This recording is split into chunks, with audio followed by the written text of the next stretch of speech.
They said Cedar Creek was safe again, until the notes came back. Greater than same handwriting, greater than same riddles, same promise, the sins aren't finished. The return of fear. Cedar Creek, Washington, population just under 14,000. The kind of town that used to appear in travel brochures, selling its charm on the quiet river that wound through the center of town and the tall pines that sheltered it from the noise of the outside world. But Cedar Creek is remembered for something darker now.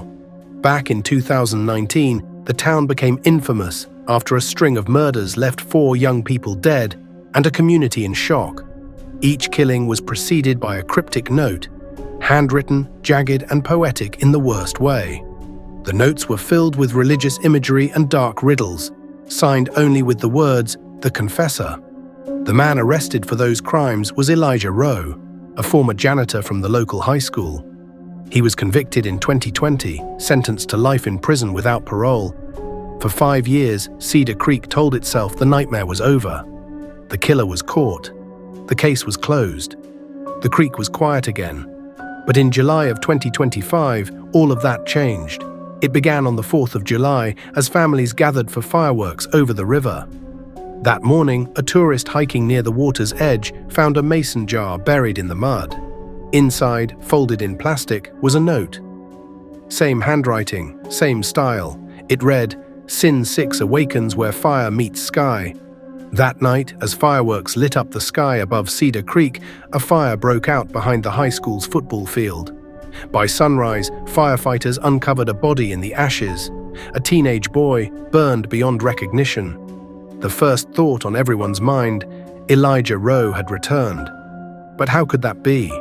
He was still locked away in Monroe Correctional Complex, over 100 miles from Cedar Creek. The townspeople whispered, horrified. Some believed he had orchestrated the murder from behind bars.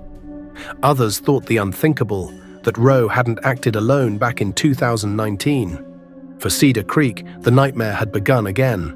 The police initially called it a coincidence. Even as the news spread like wildfire, the old case was being dredged back up. Reporters parked outside town hall, microphones shoved in the mayor's face. But within 2 weeks, another note appeared. This one was taped to the chapel doors in the center of town. It read, "Sin 7 bleeds where the bells fall silent." That same Sunday morning, the body of an elderly bell ringer was discovered in the steeple. His throat had been cut. Blood had pooled beneath the chapel's altar.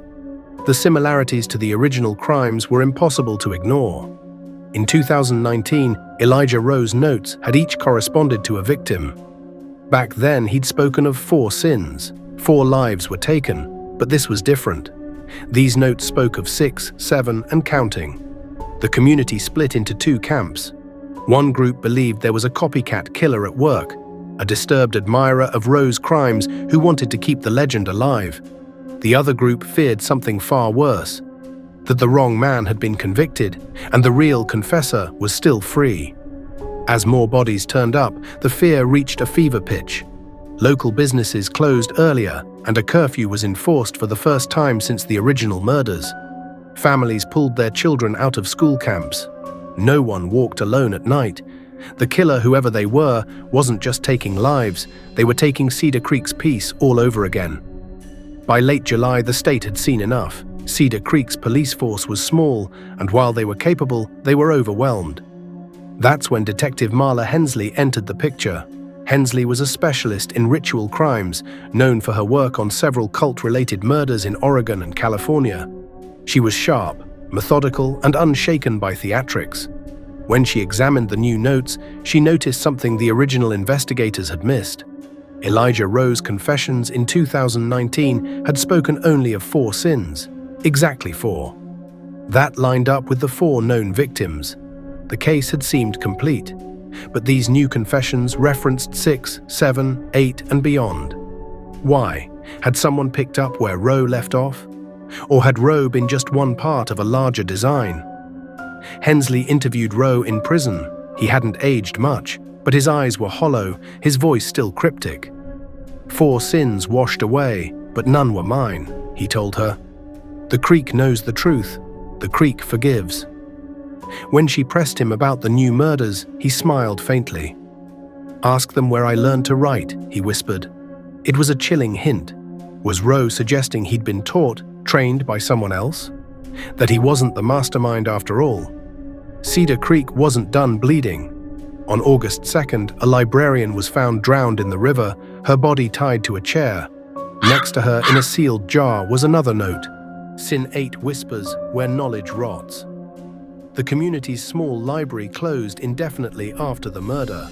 Books sat untouched, gathering dust. 3 weeks later, a gas station worker was found stabbed to death outside his shop. A note was pinned to his chest. "Sin 9 burns in the Keeper of Flame." Each killing was more theatrical, more public. The killer was no longer hiding in the shadows. They were staging the town like a theater, each death another act in a gruesome sermon. Detective Hensley began to see a pattern. Each murder site, school, chapel, library, gas station, wasn't random. It traced a path across Cedar Creek. When she mapped the locations, they formed a shape, a broken cross running straight through the town. The realization chilled her to the bone.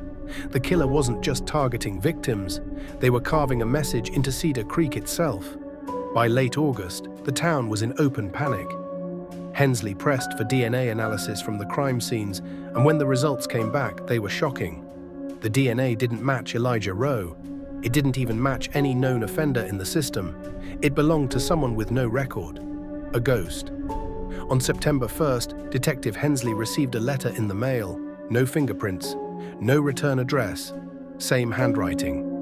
It read, "The creek never sleeps. The sins never end. Ask Elijah who taught him to write." Hensley returned to Rowe's prison cell. He was waiting, almost expectant. "You think I began it," he said softly. "But I was only the first student. The one who showed me. He never stopped." For the first time, Hensley considered a terrifying possibility. Elijah Rowe had not been the true confessor. He had been an apprentice, a follower. The real killer might have been walking free this entire time. And worse, if the notes were to be believed, the sins weren't finished. The killings of 2025 show something undeniable. The confessor's work is not done. Whether it's a copycat, an accomplice, or the original mastermind finally revealing themselves, Cedar Creek is once again living in fear. Because in Cedar Creek, the confessions never stop, and the sins keep rising. If you've enjoyed this story, don't forget to hit that subscribe button and turn on the notification bell, so you'll be the first to know when we release our next crime story. We'd love to hear your thoughts, so drop a comment below, share your theories, and let us know what kind of stories you want to hear next. And if you found this episode interesting, make sure to like and share it with your friends. Thanks for watching, and we'll see you in the next one.